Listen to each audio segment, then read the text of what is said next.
हमनी पूजा के संपर्क में छी सब गोटे। हम ओही उपलक्ष्य में हम एक विषहरा के गीत दऽ रहल छी हारमोनियम बजा के। बहुत गोटे कहलक जे हारमोनियम पर बजा के दियौ, देखै छी छूटि गेला से तऽ कनि उपाय हेतै। तऽ सुनू सब गोटे, सबके नमस्कार।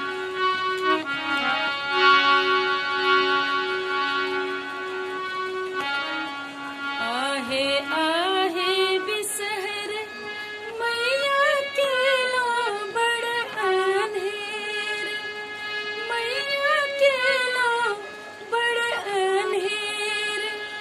राम पलंग सुतल स्वामी डसेले,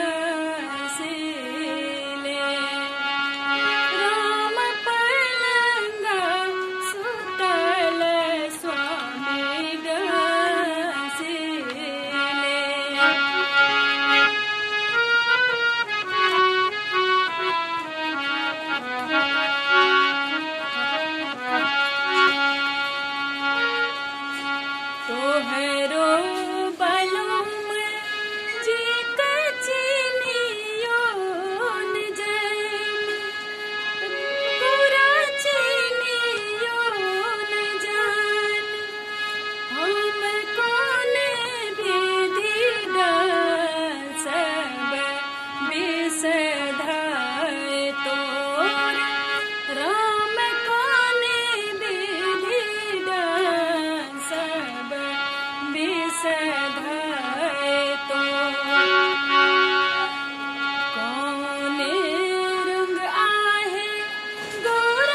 सब गोटे के लेल टूटल फूटल हारमोनियम के संगे गीत हम अखन दिलहुँ हँ।